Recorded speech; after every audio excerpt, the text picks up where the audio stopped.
आप सब भारत के सर्वश्रेष्ठ चिकित्सक हैं, तो मैं आज आप लोगों को एक बहुत ही महत्वपूर्ण जो विषय है वह बताने के लिए आया हूं, क्योंकि हमारे पास ऐसे पेशेंट आते हैं और अगर हमें ये बीमारी के बारे में, ये सिम्टम के बारे में पता ही नहीं हो तो बहुत बार कंफ्यूजन होता है कि आयुर्वेदिक डॉक्टर्स क्या करें। तो बहुत सारे पेशेंट जब आते हैं तो आप लोगों ने देखा होगा कि हमारे पास ऐसे पेशेंट्स आते हैं।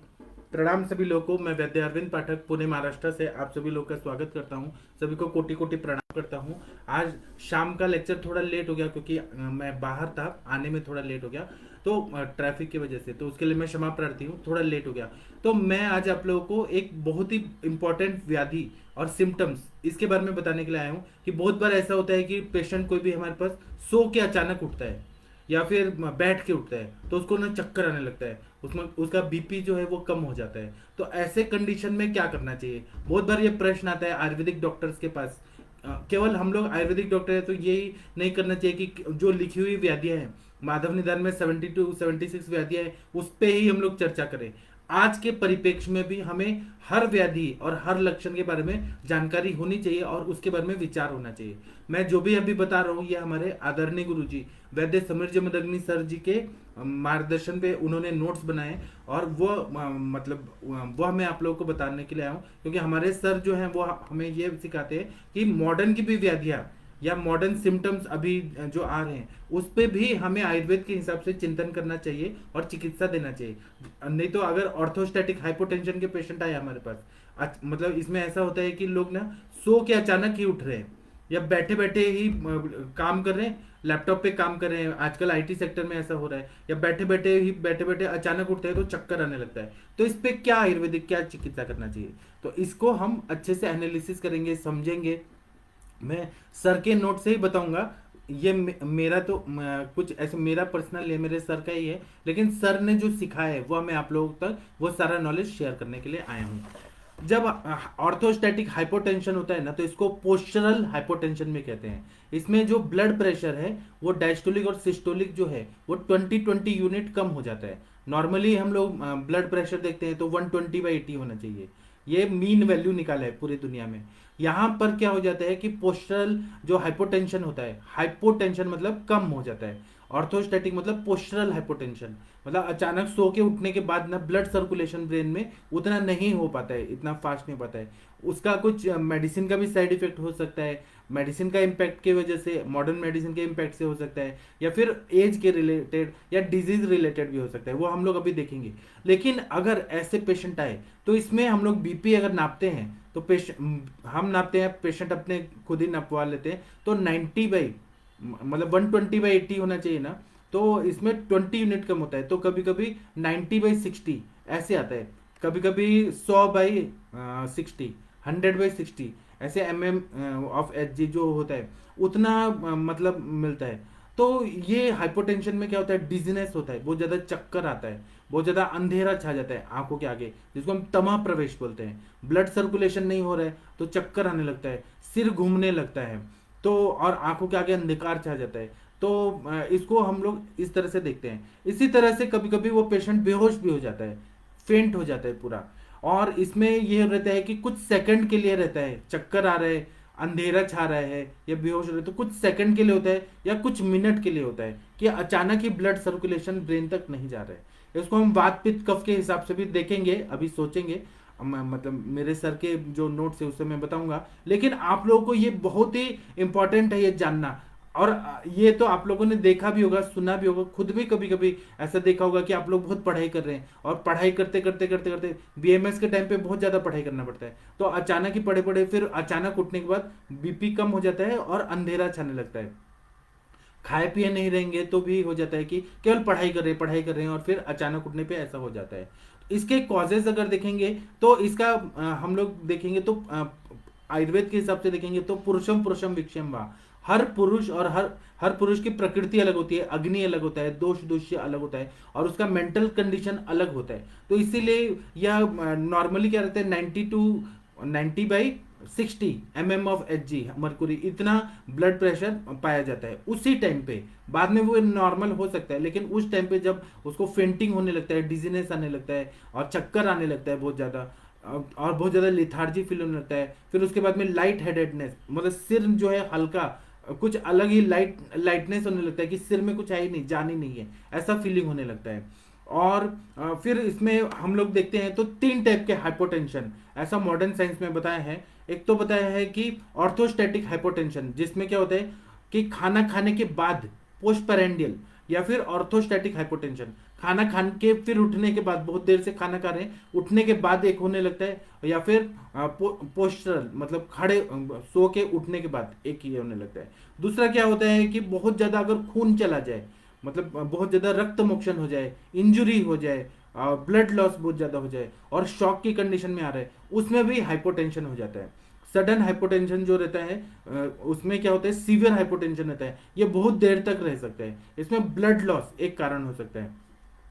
जब ना खाना खाने के बाद, खाना खाने के बाद क्या होता है कि सारा ब्लड सर्कुलेशन पेट में, स्टमक के पास जाने लगता है, और अचानक ही कोई उठता है तो उसको कुछ सेकंड के लिए, और सबको नहीं होता है, ये कुछ लोगों में ही होता है कि खाना खा के उठे हैं और चक्कर आने लगा, थोड़ा सा ब्लड विजन होने लगा, फिर उसके बाद में मतलब सिर घूमने लगा, सिर हल्का लगने लगा, ऐसे कुछ तो ऐसा होता है, बहुत देर से बैठे हैं और अचानक उठने के बाद हो जाता है, तो उसको बोलते हैं पोस्ट पैरेंडियल ऑर्थोस्टैटिक हाइपोटेंशन, ऐसे कंडीशन बोला जाता है। उसके बाद में अगर हम लोग देखेंगे तो ये जो बूढ़े लोग रहते हैं उनमें ही देखते हैं आप लोग। मैं अभी इतना बता रहा हूं तो आप लोग बोलेंगे कि सबको थोड़ी ना होता है, तो जो वृद्ध लोग रहते हैं जिनका वायु का प्रकोप का काल ही रहता है उम्र के हिसाब से, उन लोगों को ये ज्यादातर मिलता है, सबको नहीं मिलता है। जिनमें वायु का प्रकोप होता है, जो बहुत ज्यादा स्ट्रेस लेते हैं, मेंटल स्ट्रेस में रहते हैं, खाने पीने में उतना पौष्टिक आहार विहार नहीं होता है उनका, तो उन लोगों को ये ज्यादा मिलता है। और जिन लोगों को बहुत ज्यादा हाई ब्लड प्रेशर की बीमारी पहले से ही है, वो लोग अगर बहुत सारी दवाइयां खा रहे हैं, जैसे beta blockers, calcium channel blockers, ये सब जो खा रहे हैं पहले से, उन लोगों को ब्लड प्रेशर फ्लक्चुएट होते रहता है, और उन लोगों में ये ज्यादा पाया जाता है। जिनको ब्लड प्रेशर की बीमारी नहीं है, जो नित्य व्यायाम करते हैं, जिनका अग्नि अच्छा है, उनको नहीं होता है। अभी देखिए हमारे मोदी जी हैं प्राइम मिनिस्टर, वो भी, उनका भी उम्र 70+ है, लेकिन वो कितना एक्टिव रहते हैं, तो वो योगा प्राणायाम खाना पीना इन सब पे उन्होंने एकदम बैलेंस करके पूरा अपने, तो उनको ये थोड़ा ना होता है। ये उन लोग को होता है जो लोग ना बहुत ज्यादा स्ट्रेस में रहते हैं। स्ट्रेस लाइफ में सबको होता है, लेकिन योग से, प्राणायाम, मेडिटेशन से जो लोग उसको कंट्रोल कर लेते हैं, और जिनको मतलब ब्लड प्रेशर की बीमारी नहीं है, उनको ये नहीं होता है। जिनको ब्लड प्रेशर फ्लक्चुएट होता है उनको ही ये ज्यादातर पाया जाता है। इसके बाद में अगर हम लोग देखेंगे कि एनएमएच ऐसा बोला जाता है, न्यूरली मेडिएटेड हाइपरटेंशन, हाइपोटेंशन, इसके किस बहुत सारे ये लोगों में पाए जाते हैं। जो लोग मतलब छोटे बच्चे भी रहते हैं, यंग चिल्ड्रन में भी पाया जाता है न्यूरली मीडिएटेड हाइपोटेंशन, मतलब ब्रेन से रिलेटेड उनमें कुछ न कुछ हाइपोटेंशन आ जाता है। और दूसरा क्या है कि अगर कोई इंसान बहुत देर तक खड़ा है, आप लोगों ने भी देखा होगा कि रेलवे का जब टिकट लेने के लिए लोग जाते हैं, लंबी लंबी लाइनें रहती है, या फिर ट्रेन में जो लोग जनरल बोगी में सफर कर रहे होते हैं, या फिर लंबे लंबे क्यू में लोग जाते हैं। अभी तो मोदी सरकार आ गई है, लेकिन मैंने ऐसे देखा है कि लोग ना सिलेंडर के लिए, जो गैस सिलेंडर है ना, उसके लिए लंबी लंबी लंबी लंबी लाइन लगती थी, एक जमाने में ऐसा था, तो मोदी सरकार के पहले, तो उस टाइम पे लोग धूप में खड़े हैं, धूप में खड़े हैं बहुत देर तक, और उसके बाद में चक्कर आने लगा अचानक। तो ये लॉन्ग स्टैंडिंग किसी भी वजह से हो सकता है, तो उसके वजह से भी हो सकता है। और दूसरा क्या है कि बच्चों को भी होता है, अगर उनका ब्रेन का सिस्टम अगर गड़बड़ा है, न्यूरली मेडिएटेड हाइपोटेंशन है, तो बच्चों में भी ये पाया जाता है।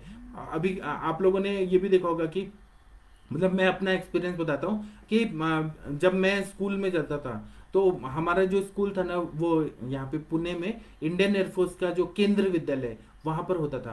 तो एक हमारे सर थे प्रिंसिपल, जब मैं 5th या 6th में था, 5th में भी और 6th में भी, तो एक प्रिंसिपल सर थे, वो यूपी के थे।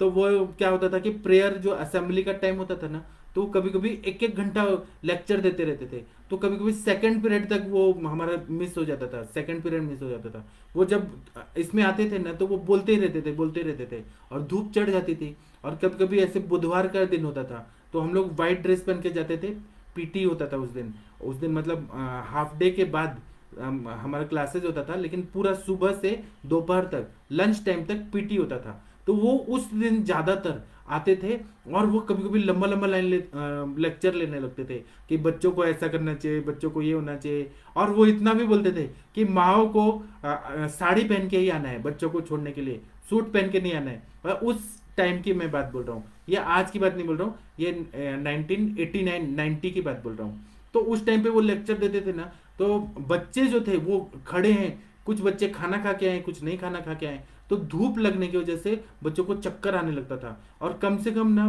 20-25% जो भी बच्चे हैं फर्स्ट स्टैंडर्ड से 12th स्टैंडर्ड तक सारे बच्चे खड़े रहते थे। और एक क्लास में 4-4 सेक्शन, वो बहुत बड़ा स्कूल है, केंद्र विद्यालय नंबर 1। तो वहां पे बच्चे 20% बच्चे बेहोश हो जाते थे, फेंटिंग हो जाता था। तो वो बोलते थे कि बच्चे अभी धूप में भी नहीं खड़े हो सकते हैं, और इस पे फिर लेक्चर लेते थे, कंटिन्यू बोलते रहते थे। फिर बच्चों को लेके जाया जाता था, फर्स्ट एड दिया जाता था, ग्लूकोज दिया जाता था। अब वो प्रिंसिपल सर को कौन बोले कि आप सर इतना लंबा लंबा भाषण मत दीजिए धूप में खड़े करा के, और वो भी सावधान के पोजीशन में, विश्राम में भी नहीं।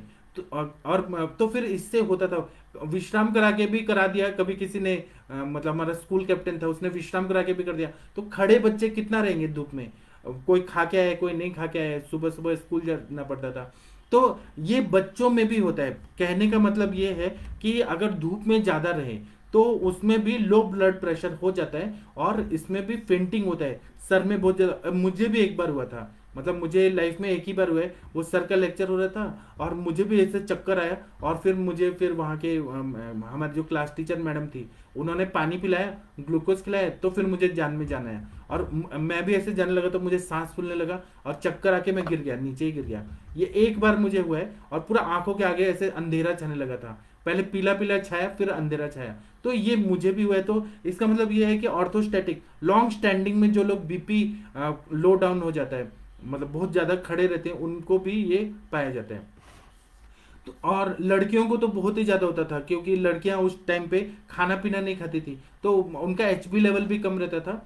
मतलब आज अगर एनालिसिस करें तब समझ आता है कि जो लोग मतलब एनीमिक लड़कियां होती हैं, बच्चियां होती हैं, तो उनको भी ये बहुत ज्यादा होता है कि बीपी डाउन होने लगता है अगर धूप में ज्यादा खड़े रहे, धूप में खड़े रहे या ऐसे भी खड़े रहे। तो अब लो ब्लड प्रेशर जो है वह कुछ कुछ मेडिसिन अगर चल रहा है उसके वजह से भी लो ब्लड प्रेशर हो जाता है। जो मतलब हम ऑर्थोस्टैटिक हाइपोटेंशन ये पढ़ रहे हैं, तो उसमें क्या है कि अल्कोहल जो लोग लेते हैं, बड़े लोग लें या वृद्ध लोग लें, कोई भी जो अल्कोहल कंज्यूम ज्यादा करते हैं उनको ऑर्थोस्टैटिक हाइपोटेंशन ज्यादा होता है। उसी तरह से जो लोग एंटी एंग्जाइटी ड्रग्स ले रहे हैं एलोपैथी का, या फिर कुछ एंटी डिप्रेसेंट ले रहे हैं दवाई, मानसिक रोगी हैं और मतलब मेंटल इलनेस में एंटी डिप्रेसेंट और एंटी एंग्जाइटी कुछ ड्रग्स, सब नहीं।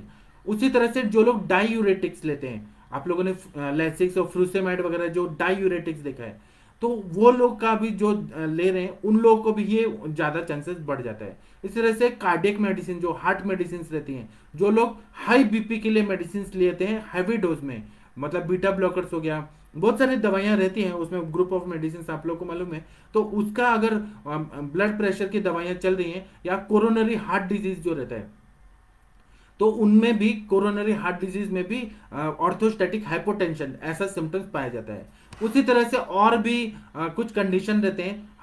मैं आप लोग को क्यों बता रहा हूं, क्योंकि आज का जमाना जो है ना, हम आयुर्वेदिक डॉक्टर्स कोई भी चीज में पीछे नहीं रहने चाहिए। मॉडर्न के भी मेडिसिन क्या चल रहे हैं और उसके दुष्परिणाम क्या हो रहे हैं, यह हमें जानना जरूरी है। हम बाद में उसका एनालिसिस करेंगे आयुर्वेद के हिसाब से कि वात का कौन सा गुण बढ़ा है, पित्त का कौन सा बढ़ा है, कफ का कौन सा बढ़ा है, लेकिन हमें मालूम होना चाहिए कि क्या हेतु है। अगर हेतु नहीं जानेंगे तो हमें फिर पता ही नहीं चलेगा कि क्या हेतु।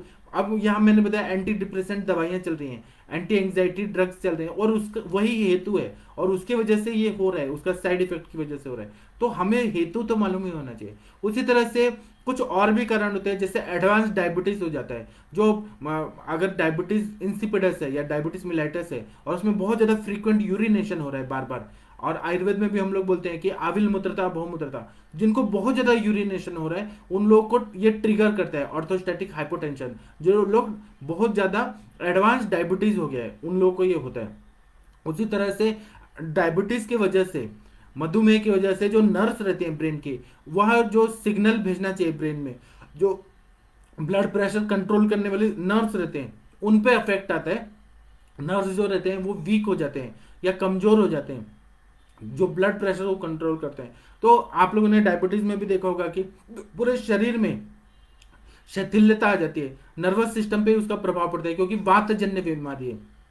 तो जो नर्व्स कमजोर हो गई हैं और जो ब्लड प्रेशर रेगुलेटिंग सिस्टम है उसको अफेक्ट कर रहे हैं, तो उस उनमें भी डायबिटिक रिलेटेड जो मतलब नर्व्स में न्यूरोपैथी जैसे कंडीशन होती है उसमें भी ऑर्थोस्टैटिक हाइपोटेंशन के पेशेंट ज्यादा मिलते हैं। उसी तरह से कुछ नर्वस सिस्टम के डिसऑर्डर्स होते हैं, जैसे कि पार्किंसन डिजीज, आप लोगों ने पढ़ा होगा कि डोपामाइन का सिक्रीशन अगर नहीं हो रहा है प्रॉपरली और पार्किंसन डिजीज हो गया है और शरीर कांप रहा है, शरीर बिना डोपामाइन के काम ही नहीं कर पा रहे और बाहर से फिर डोपामाइन दिया जाता है, मिथाइल डोपा, लेवेडोपा, ऐसी कुछ दवाइयां दी जा रही हैं शरीर को चलाने के लिए, और वो प्रोग्रेसिव डिजेनरेटिव डिसऑर्डर्स ऐसे बोला जाता है, मतलब धीरे धीरे धीरे धीरे शरीर में वात बढ़ते जाता है और पार्किंसन डिजीज होते जाता है।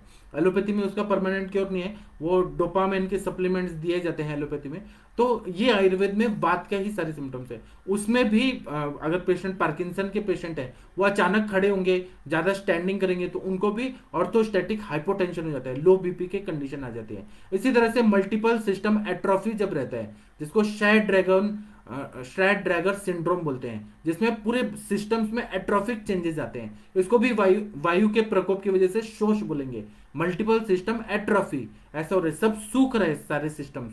और shied Drager syndrome, SHY shied DRAGER syndrome ऐसा रहता है, उसमें भी यह दिखाई देता है। इसी तरह से अमाइलोडोसिस जो कंडीशन रहती है, तो उसके वजह से भी बहुत ज्यादा ये जो ब्लड रेगुलेटिंग सिस्टम है ब्रेन से वहां पे इफेक्ट आता है और उसके वजह से भी ऐसा ऑर्थोस्टैटिक हाइपोटेंशन की कंडीशन आ जाती है। इसी तरह से अरिथमिया जो कंडीशन रहती है, जिसके वजह से हार्ट का जो अरिथमिया, आप लोगों ने पढ़ा होगा कार्डियोवैस्कुलर सिस्टम के पैथोलॉजी में अरिथमिया रहता है, तो उसमें भी ये प्रॉब्लम आ जाता है अगर ब्रेडिकार्डिया हो गया। मतलब ब्रेडिकार्डिया में क्या होता है कि वो हार्ट रेट जो रहता है ना वो लो हो जाता है, जितना हार्ट रेट का है उससे कम होने लगता है, वो पेशेंट के प्रकृति के हिसाब से कम होता है, उसको बोलते हैं ब्रेडिकार्डिया। तो अगर हार्ट रेट कम हो रहा है तो अरिथमिया हो रहा है, तो उसके वजह से भी ऑर्थोस्टैटिक हाइपोटेंशन के चांसेस बढ़ जाते हैं। इसी तरह से हार्ट के वॉल्व प्रॉब्लम्स रहते हैं, आप लोगों ने पढ़ा होगा कि बाइकस्पेड वॉल्व, ट्राइकस्पेड वॉल्व जो ये रहते हैं, उसमें भी अगर प्रॉब्लम रहा तो उस अभी जैसे कि आर्टेरियल रिगर्जिटेशन रहता है, वेंट्रिकल रिगर्जिटेशन, वॉल्व के प्रॉब्लम जो रहते हैं उसके वजह से भी हो सकता है, या फिर हार्ट अटैक या हार्ट फेलियर के कंडीशन में भी ये मतलब ब्लड सर्कुलेशन ब्रेन तक नहीं जा रहा है और उसके वजह से भी ऑर्थोस्टैटिक हाइपोटेंशन की कंडीशन आ जाती है। इसी तरह से ये क्या होता है कि ऑर्थोस्टैटिक हाइपोटेंशन जो रहता है ना वह क्यों आता है हार्ट के या वॉल के डिजीज में या भी ब्रेडिकार्डिया में क्यों होता है, क्योंकि ब्लड जितना ब्रेन को चाहिए उतना मिल नहीं पाता है। हार्ट फेलियर हो गया, फिर मतलब एरिथमिया की कंडीशन हो गई, वॉल प्रॉब्लम्स हो गया, या फिर कोरोनरी हार्ट डिजीज हो गया, डायबिटीज हो गया, ये सब से क्या होता है कि ब्लड सर्कुलेशन प्रॉपरली नहीं जा रहा है, या फिर जो कंट्रोलिंग जो नर्व्स है, नर्वस सिस्टम का जो पार्ट है उस उधर तक सिग्नल नहीं जा रहा है, कुछ ना कुछ सिस्टम में गड़बड़ है, इसके वजह से ये प्रॉब्लम हो जाता है। इसी तरह से जो लोग का बहुत ज्यादा पसीना निकलता है, डिहाइड्रेट हो जाते हैं। मेरे पास एक अंकल आए थे, वो बोले थे कि मुझे ना एक बार जेल में बंद कर दिया था और इतना ज्यादा पसीना मुझे बहा, इतना ज्यादा पसीना बहा जेल में डालने के बाद। रेगिस्तान में कोई जेल में डाल दे बिना एसी के तो क्या होता है, तो इतना पानी पानी पानी पानी पसीना गिरा कि मैं पूरा बेहोश हो गया और फिर बीपी नापा गया तो 90 to 60 mm of Hg Mercury ऐसा हो गया था। तो ये डिहाइड्रेशन अगर बहुत ज्यादा होगा, बहुत ज्यादा पसीना आ गया, बहुत सारी माताएं बहनें जो किचन में काम कर रही हैं और सुबह से शाम तक काम करना पड़ रहा है, या फिर मजदूर वर्ग भी कुछ खाए पिए बिना, मतलब हाइपोग्लाइसीमिया भी हुआ है और खाए पिए बिना भी वो काम बहुत ज्यादा कर रहे हैं, खड़े रहने का काम कर रहे हैं, उनको भी चक्कर आने लगता है, बहुत ज्यादा ऐसा कंडीशन हो जाती है। इसी तरह से फेंटिंग होता है, मतलब अगर बेहोश हो गए उसमें भी हाइपोटेंशन हो जाता है, ऐसा लो बीपी हो जाता है। इसी तरह से शॉक रहता है, जैसे कि बहुत ज्यादा सीवियर इन्फेक्शन की वजह से शॉक हो गया है या स्ट्रोक हो गया है, ब्रेन में ब्लड वाहिनियां जो है वह पूरी तरह से फट गई हैं, हिमरेजिक स्ट्रोक हो गया है, ऐसे कंडीशन है, या फिर ट्रॉमा हो गया, बहुत ज्यादा चोट लग गया है, या हार्ट अटैक आ गया, इसमें भी इंसान बहुत ज्यादा हाइपोटेंशन में चला जाता है। हार्ट अटैक आ गया, क्या इसका मतलब क्या है कि हार्ट का काम ही नहीं हो पा रहा है, हार्ट फेलियर में जा रहे हैं वो, मतलब हार्ट का पंपिंग ही थोड़ा स्लो हो गया या रुक गया है। इसी तरह से ट्रॉमा हो गया, चोट लग गई है, बहुत ज्यादा ब्लड लॉस हो गया है, या फिर स्ट्रोक हो गया है, ब्रेन में कहीं ना कहीं रक्तवाहिनी फट गई है, हिमरेजिक हो गया, या इश्चमिक अगर इश्चमिक अगर ये हो गया, ब्रेन में कहीं स्ट्रोक हो गया, मतलब खून नहीं जा पा रहा है और ऑक्सीजन नहीं जा पा रहा है, स्ट्रोक की कंडीशन आ गई है। या फिर मायोकार्डियल इन्फेक्शन हो गया, हार्ट में भी इन्फेक्शन हो गया, अचानक ही हो गया, मायोकार्डियल इन्फेक्शन का अटैक आ गया, उसमें भी फिर ब्रेन तक ब्लड सर्कुलेशन नहीं हो पाएगा और फिर उसकी वजह से भी ये हाइपोटेंशन की कंडीशन हो जाती है। या इन्फेक्शन फैल गया बहुत ज़्यादा, इन्फेक्शन इतना ज़्यादा फैल गया है पूरा बॉडी में कि ब्लड जो है वो ब्रेन तक नहीं जा पा रहा है, या फिर ब्लड प्रेशर कंट्रोल नहीं हो पा रहा है, उसकी वजह से भी ये हो जाता है।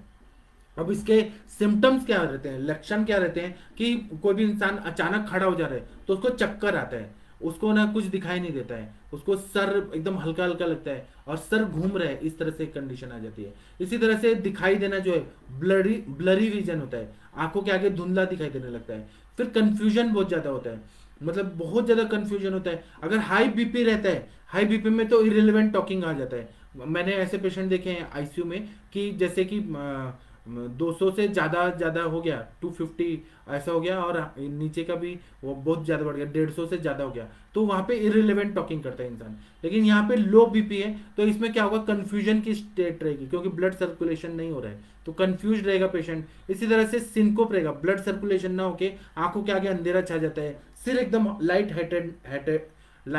हेडनेस, ऐसा कंडीशन होता है, लाइट हेडेडनेस, मतलब वहां पे सिर एकदम हल्का सुन्न हो जाता है, सुन्न, जिसको हम बाधिर्य बोलेंगे, शिरो बाधिर्य, ऐसा कंडीशन होता है कि ब्लड जा ही नहीं रहा है। इस तरह से हेडेक होता है, कभी कभी नींद बहुत ज्यादा आती है।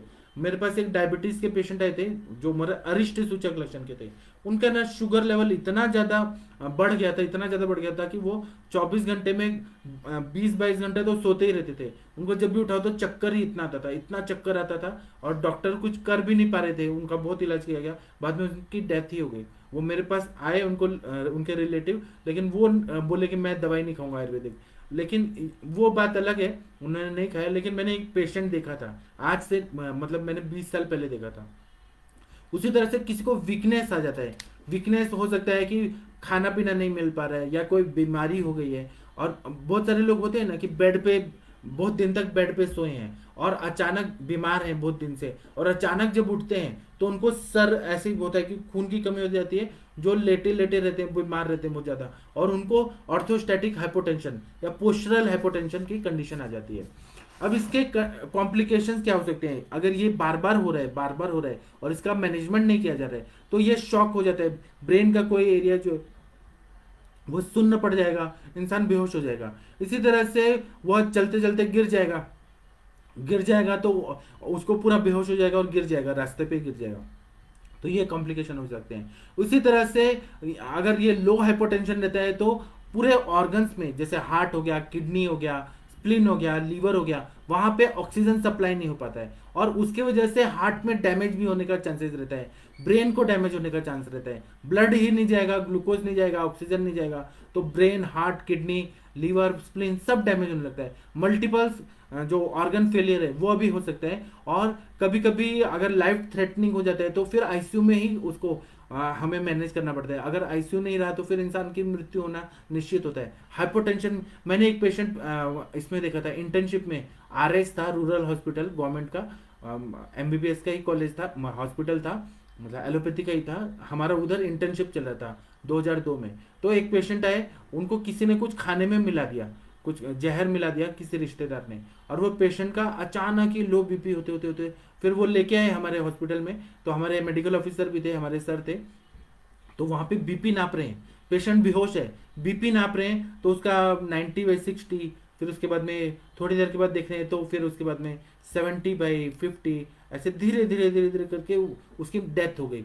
पूरा बीपी बंद हो गया, उसका ब्लड प्रेशर ही बंद हो गया, जीरो हो गया पूरा, और वो उसकी डेथ हो गई। फिर पोस्टमार्टम किया गया तो पता चला कि इसको किसी ने खाने में कुछ मिला दिया था। पहले वो हंस फिर के आया, और फिर उसके बाद में, और वो भी गांव का कुछ पॉलिटिक्स था, वो बात छोड़िए, लेकिन ये ऐसे मतलब हाइपोटेंशन होते होते होते होते इंसान मृत्यु तक चला जाता है। तो अब इसमें क्या करना पड़ता है, बार बार अगर पेशेंट, मेरी एक और पेशेंट आई थी जिनको ना कार्डियोमेगाली ऐसे कंडीशन था, मतलब हार्ट जो था बलून की तरह से फूल गया था, तो उनको भी ये हाइपोटेंशन बार बार होता था, सोते सोते बेहोश हो जाती थी। तो उनके बच्चे क्या करते थे, मतलब ऐसे नहीं करना चाहिए, उनका नाक बंद कर देते थे। जब वो बेहोश हो गई, नाक बंद करने से उनको सांस लेने में तकलीफ हो रही है, फिर वो जाग जाती थी, तो ये ऐसे नहीं करना चाहिए उनको। फिर वो मेरे पास है तो मैंने बस्ती वगैरह दिया, नस्से दिया, और बहुत सारी दवाइयाँ दी, क्या दी वो मैं बता रहा हूँ। तो वो सब देने से वो परमानेंट अभी तक ठीक है, 6 साल हो गया, वो पेशेंट पूरा ठीक है। और कार्डियोमेगाली भी बस्ती जब दिया गया, कंटिन्यू बस्ती कंटिन्यू देते देते देते कार्डियोमेगाली का भी ये प्रॉब्लम सॉल्व हो गया। एक तरह से वो वायु ही चला के जाके व्यास करता है। और कार्डियोमेगाली में डॉक्टर्स ने उनको कहा था कि आपका कार्डियोमेगाली हो गया है तो हार्ट अटैक आ सकता है, हार्ट बंद हो सकता है, उसका इलाज नहीं है एलोपैथी में, वो डॉक्टर्स ने क्लियरली बोला था। लेकिन मैं जब बस्ती वगैरह दिया, अनुवासन बस्ती मतलब मात्रा बस्ती शीर वाला तेल का, तो वो पूरा साइज नॉर्मल हो गया था। तो मतलब कार्डियोमेगाली भी एक कारण होता है ऑर्थोस्टैटिक हाइपोटेंशन का। वो लेटे लेटे भी हो जाता था, खड़े होने के बाद भी होता था। ये खासकर हम पोस्टरल हाइपोटेंशन बोलते हैं, लेकिन लेटे लेटे भी वो मैंने पेशेंट को देखा है, ऐसा हो जाता था। तो इसमें इन्वेस्टिगेशन जब हम लोग कराते हैं तो इसमें हम लोग रेगुलर ब्लड प्रेशर मॉनिटरिंग ये जरूर करना चाहिए। बीपी ऑपरेटर्स आजकल डिजिटल मिलता है, तो पेशेंट को बोलना चाहिए कि सुबह और शाम का ब्लड प्रेशर आप नोट डाउन करके लीजिए। फिर उसके बाद में सीबीसी जो कंप्लीट ब्लड काउंट रहता है, सीबीसी कराना जरूरी होता है। एचबी देखना पड़ता है। मतलब ये क्यों देखना है, सीबीसी देखने का क्या कारण है कि उसमें मोनोफिल्स बेसोफिल्स जो भी है, मतलब कोई इन्फेक्शन है क्या।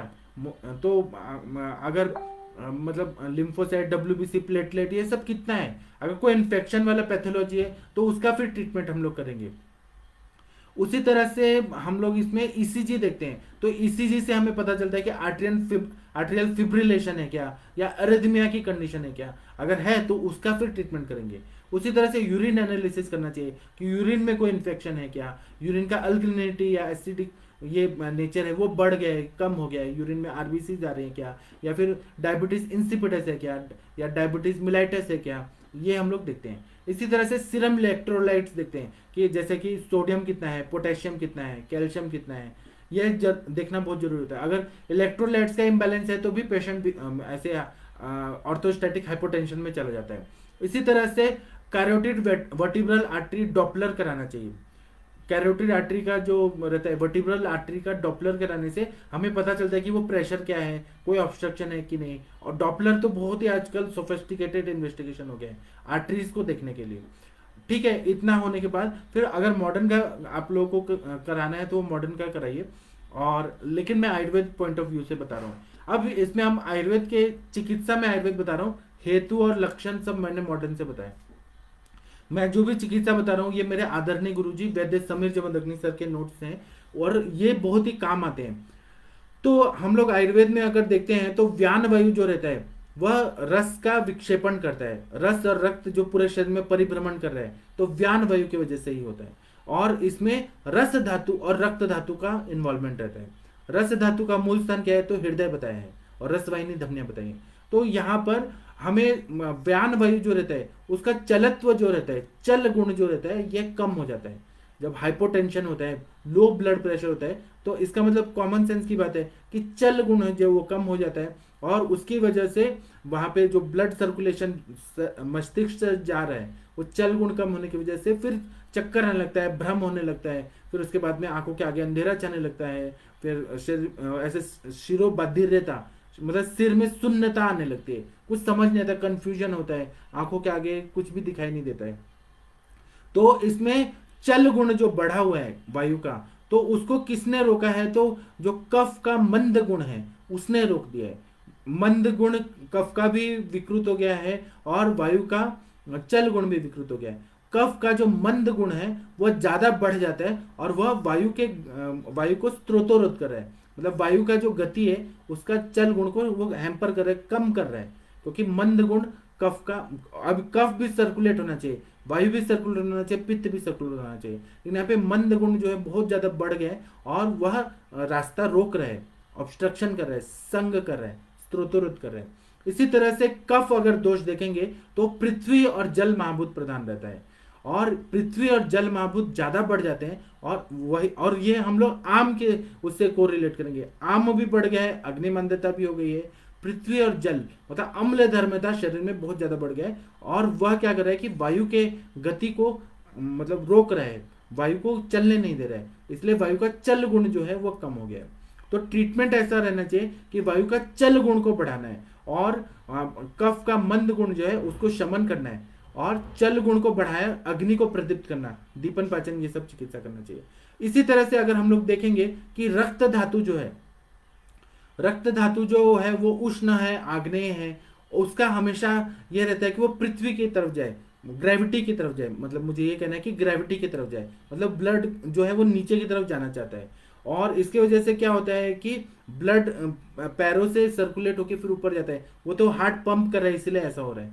हार्ट का पंपिंग अगर लो हो रहा है वहां पे, हार्ट किसी भी कारण से कर रहा है, तो वो पैरों में ही ज्यादा ब्लड जमा होने लगता है, और फिर वो, और ब्लड जो है वो हमेशा नीचे जाने का कोशिश करता है ग्रेविटी की वजह से।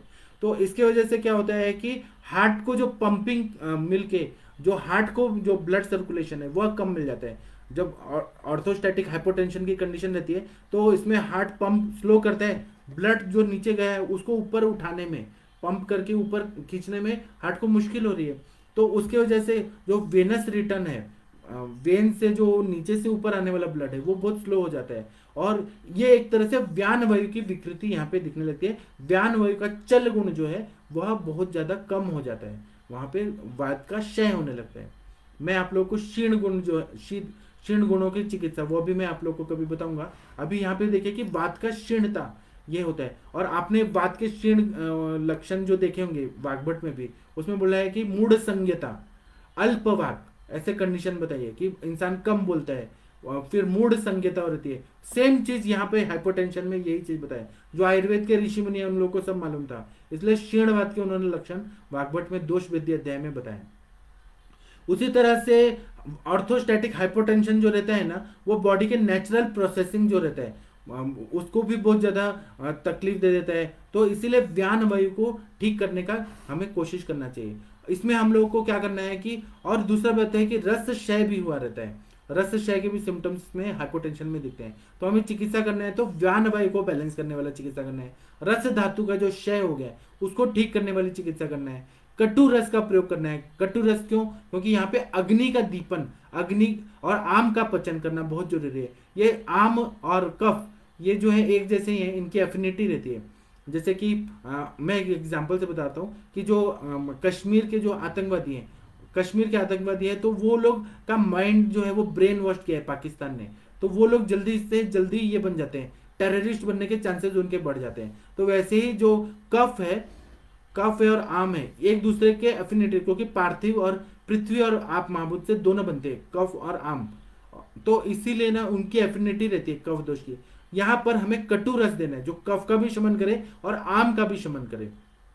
इसमें स्त्रोतो शोधन करना भी बहुत जरूरी होता है, और फिर उसके बाद में स्त्रोत शुद्ध हो गया, दीपन पाचन कर्म हो गया, उसके बाद में मधुर रसात्मक जो पृथ्वी और आप महाभूत प्रधान द्रव्य है वह बैलेंस करना भी जरूरी है, वह भी होना जरूरी है। इसलिए मधुर रसात्मक द्रव्य भी देना जरूरी है, और वह रस धातु को पोषण करे। इस तरह से मधुर रसात्मक हमें गन्ने का रस या फिर दूध ये सब भी देना बहुत जरूरी होता है।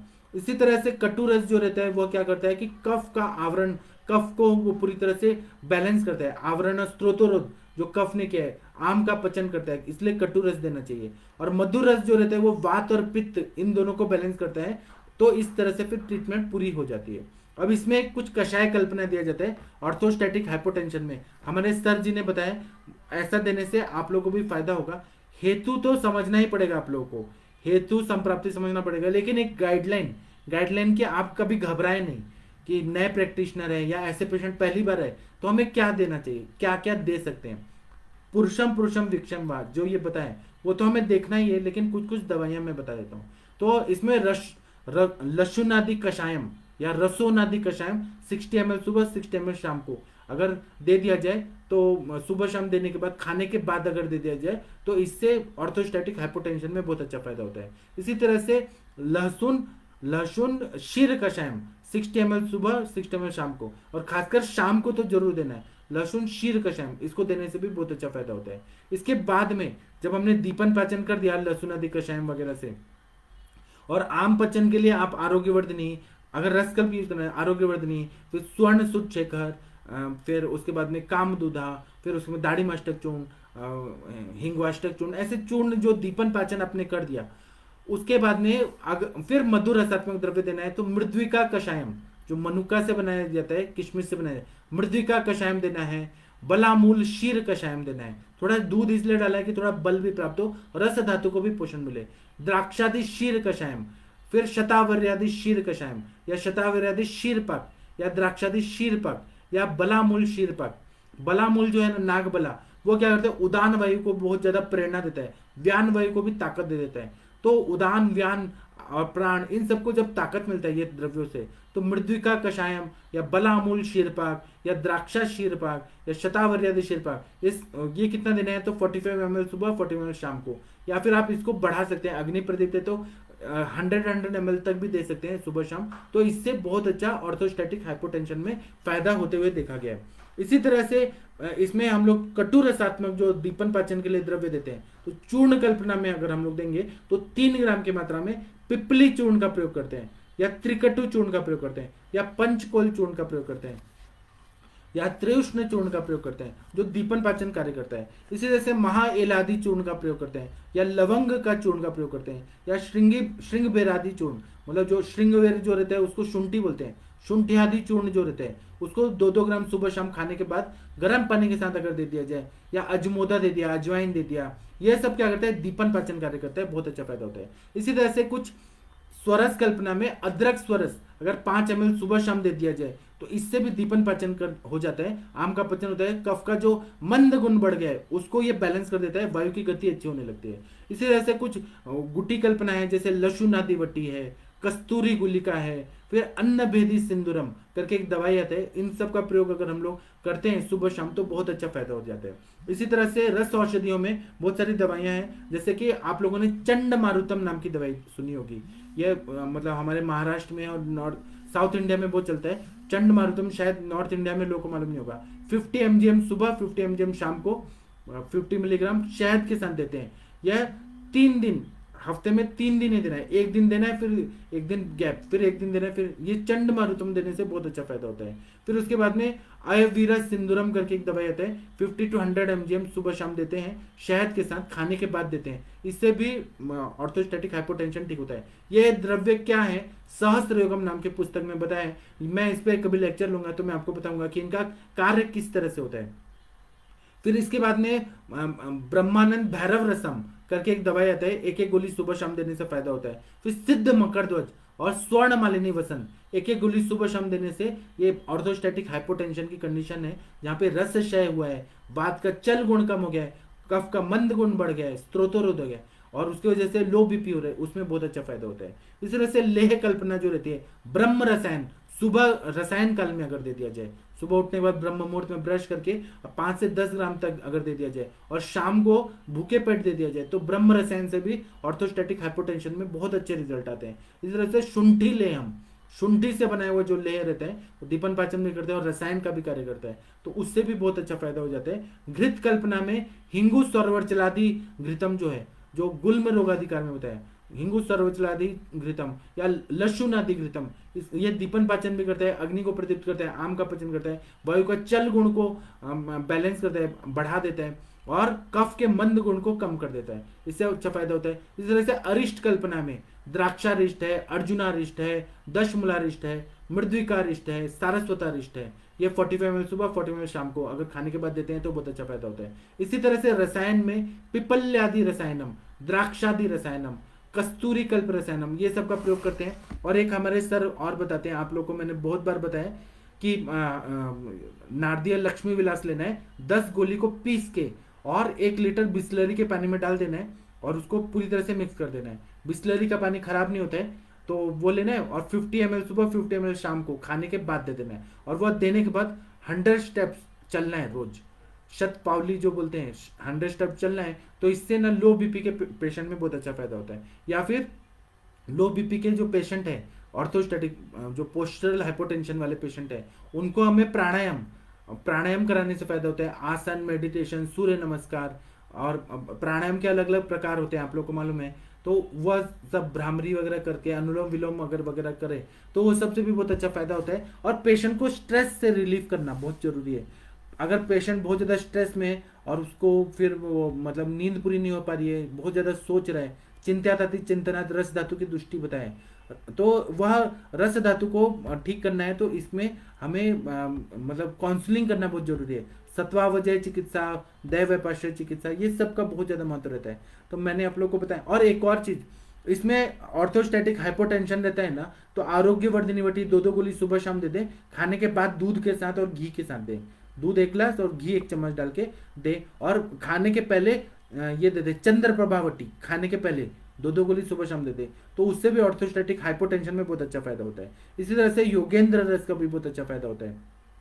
उसी तरह से दशमूल क्वाथ और शीर बला तेल, या दशमूल क्वाथ और धानवंतर तेल शायद मतलब अल्टरनेट डेज अगर दे दिया जाए बस्ती 3 महीना, तो उससे भी बहुत अच्छा फायदा हो जाता है। अगर शुक्र क्षय जन्य अगर ये प्रॉब्लम है, तो शुक्र को बढ़ाने वाले वृक्ष दवाइयाँ और माइंड को फ्रेश करने वाले जो भी चिकित्सा है, मतलब वह अगर कर दिया जाए, मतलब फ्रेंड से मिलाना, उनको पॉजिटिव पूरा सोचने के लिए बताना, अच्छे अच्छे किताबें पढ़ना, भजन और मतलब अच्छे अच्छे सॉन्ग सुनवाना, ये सबसे ना ये ऑर्थोस्टैटिक हाइपोटेंशन की कंडीशन ठीक हो जाती है। अगर ध्यान नहीं देंगे तो ये बढ़ के फिर मृत्यु तक भी लेके जा सकता है। तो मैंने अपनी तरफ से बताने का कोशिश किया। आप लोग के जितने भी डाउट्स हैं वो आप लोगों ने लिखे हैं, मैं उसका उत्तर देने का कोशिश करता हूँ। मुझे कृपया क्षमा करिएगा, क्योंकि मैं गाड़ी से आ रहा था, ट्रैफिक की वजह से थोड़ा लेट हो गया, इसलिए मेरा लेक्चर थोड़ा सा लेट शुरू हुआ, उसके लिए मैं क्षमा प्रार्थी हूँ। डॉक्टर सोनम जी नमस्ते प्रणाम आपको। डॉक्टर विनीता चौहान जी नमस्ते प्रणाम आपको। डॉक्टर अदिति त्रिपाठी जी नमस्ते प्रणाम आपको। डॉक्टर नवरतन शर्मा जी नमस्ते प्रणाम आपको। आप सबके सब भारत के सर्वश्रेष्ठ चिकित्सक हैं। आपके पास जब भी ऐसे ऑर्थोस्टैटिक हाइपोटेंशन के पेशेंट आए, हाइपोटेंशन मतलब बीपी कम होना, बीपी कम होना, सो के उठ रहे हैं या पढ़ के उठ रहे हैं, खाना खा के उठ रहे हैं, और वो भी वृद्धावस्था में है, बच्चों को भी हो जाता है, यंग लोगों को भी हो जाता है, अलग अलग हेतु हो सकते हैं। तो वो हेतु जान के जिनका लो बीपी का तकलीफ है उसमें आप करेंगे तो मैंने जो चिकित्सा का एक लाइन ऑफ ट्रीटमेंट और गाइडलाइन बताया उसका प्रयोग करने से बहुत अच्छा फायदा होता है। हमारा रसायन चिकित्सा है, दीपन पाचन करके मधुर रसात्मक द्रव्य देके रस को अच्छा करना है, रस और रक्त को अच्छा करना है, रस का प्रसादन करना है। रक्त का प्रसादन करने के लिए मंडूर भस्म, प्रवाल पिष्टी, फिर ताप्याति लो, ये सब का प्रयोग करते हैं ना, बहुत अच्छा फायदा होता है। डॉक्टर नलिनी जी नमस्ते प्रणाम आपको। डॉक्टर विकास विश्वकर्मा जी नमस्ते प्रणाम आपको। आप लोगों को मेरा लेक्चर समझ आ रहा है कि नहीं, कृपया बताइएगा। डॉक्टर राजकीय आयुर्वेद चुन्नर मिर्जापुर, थैंक यू, प्रणाम आपको।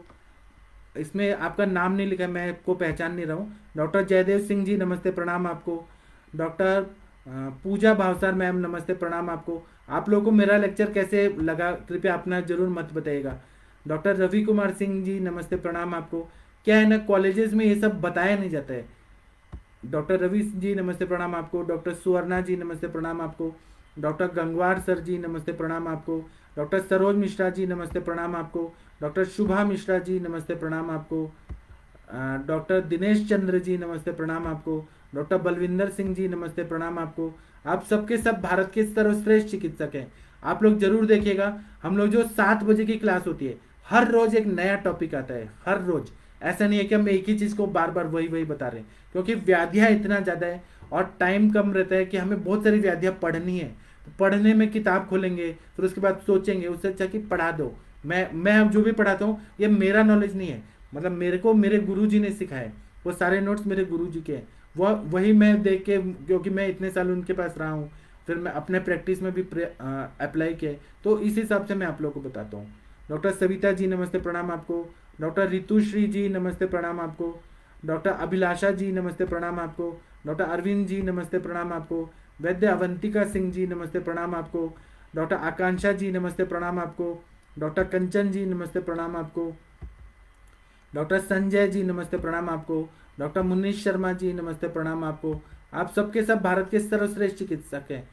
इसकी चिकित्सा में शंख पुष्प को शामिल करने पर त्वरित लाभ होता है। इसमें मेध्य द्रव्य तो देना ही, मैं भूल गया बताने का, मेध्य द्रव्य भी देना चाहिए, जैसे कि ब्राह्मी है, शंख पुष्पी है, जटामांसी है, फिर इसमें महाकल्याण घृत, महापैशाच्य घृत, ब्राह्मी घृत, ये सब देने से भी बहुत अच्छा फायदा होता है। उसी तरह ब्राह्मी वटी, पंचामृत लौह गुगुल, स्मृति सागर रस, उन्माद गज केसरी रस, बहुत सारे द्रव्य हैं, स्वर्ण युक्त ब्राह्मी वटी, ये सब देने, जो मेध्य द्रव्य है वो देने से भी बहुत अच्छा फायदा होता है। वो मेरा रह गया, वो पॉइंट दिमाग में था लेकिन निकल गया। ममता शर्मा जी नमस्ते प्रणाम आपको। डॉक्टर मनीषा जी नमस्ते प्रणाम आपको। डॉक्टर पूजा जी बोल रहे हैं कि हाँ, दिन भर में 100 ml जाना चाहिए, 50 ml सुबह, 50 ml शाम को खाने के बाद लेना है। तो 10 दिन में 1 लीटर बिस्लरी का जो पानी है जिसमें 10 गोलियां नारदीय लक्ष्मी विलास रस मिलाया हुआ है, वह 10 दिन में खत्म होना चाहिए। 50 ml सुबह, 50 ml शाम को व्यानोदान काल में देना है। और आप करके देखिए, ये जो प्रयोग है आज तक फेल नहीं हुआ है। जिनको भी लो बीपी रहता है ना, किसी भी कारण से हो, उनको 100% फायदा होता है। डॉक्टर मनीषा जी नमस्ते, प्रणाम आपको। रस पाचक, रक्त पाचक आदि ड्रग पांच भौतिक है क्या? रस पाचक, रक्त पाचक पांच भौतिक नहीं है, पांच भौतिक चिकित्सा में नहीं देते हैं। इसमें केवल चातुर्थक योग जो है मेदोपाचक, वह बस पांच भौतिक में प्रयोग किया जाता है। पांच भौतिक का जब क्लास होगा तब मैं आपको बताऊंगा। डॉक्टर मनीषा मैम बोल रहे हैं मकर ध्वज का बहुत अच्छा रिजल्ट है। हाँ, सही बात आपने बताया, मकर ध्वज से बहुत अच्छा। मुंह में सब लिंगुअली अगर मकर ध्वज वटी दे दिया जाए ना, या स्वर्ण सुट शेखर रस दे दिया जाए, लो बीपी में बहुत अच्छा फायदा होता है। दीर्घायु आरोग्य केंद्र नमस्ते, प्रणाम आपको। डॉक्टर प्रियंका जी नमस्ते, प्रणाम आपको। आप सबके सब भारत के सर्वश्रेष्ठ चिकित्सक हैं। ऐसे बहुत सारी दवाइयां हैं, लेकिन ये सब पे चर्चा तो हो, कम से कम पता तो चले कि ये क्या है, इस पे आयुर्वेद क्या मैंने बताया ना कि वायु का चल गुण कम हो जाता है, कफ का मंद गुण बढ़ जाता है, उसके वजह से होता है। डॉक्टर प्रियंका जी नमस्ते, प्रणाम आपको। डॉक्टर संतोष जी नमस्ते, प्रणाम आपको। डॉक्टर पंकज पाल जी नमस्ते, प्रणाम आपको। डॉक्टर सोनम जी बोल रहे हैं वेरी नाइस लेक्चर सर, ऐसा किसी ने सिखाया नहीं अभी तक। थैंक यू, थैंक यू, आपको भी thank you. Doctor Mohanlal Joshi ji नमस्ते, प्रणाम आपको। मैं हर रोज देखिए नया नया मैं ढूंढ ढूंढ के लेके आता हूँ, जो क्योंकि ना आयुर्वेद का हम लोग मतलब सर्वश्रेष्ठ चिकित्सक लोग जो हैं, उनके पास तो सब कुछ आना चाहिए, सब कुछ। सर्वश्रेष्ठ का मतलब होता है कि सब कुछ का कोशिश करते रहते हैं कि हम और परफेक्ट करें अपना ज्ञान को। जो लोग ज्ञान को आगे बढ़ाने का कोशिश करते हैं वही आगे बढ़ते हैं। जो लोग बस घमंड में रहते हैं कि हमें सब कुछ आता है, फिर वो आगे नहीं बढ़ सकते हैं। और मुझे आप लोग बहुत अच्छे लगते हैं। ये देखिए मैंने अपना नंबर दे दिया है, कभी भी आप लोग को कोई भी डिफिकल्टी हो तो मुझे कॉल कर सकते हैं। और पूजा भावसर मैम नमस्ते, थैंक यू, प्रणाम आपको। अभी का लेक्चर समाप्त करता हूँ, फिर हम 8:15 फिर मिलेंगे। और पांच भौतिक चिकित्सा जो भी होगा वो अपडेट दिया जाएगा कि आप व्हाट्सएप ग्रुप जो है उसमें अपडेट दिया जाता है कि नेक्स्ट कौन सा लेक्चर होगा। तो 7 बजे फिर कल लेक्चर होगा। थैंक यू, प्रणाम आपको। और आज 8:15 लेक्चर होगा, उसमें आप सब लोग आ जाइए। प्रणाम।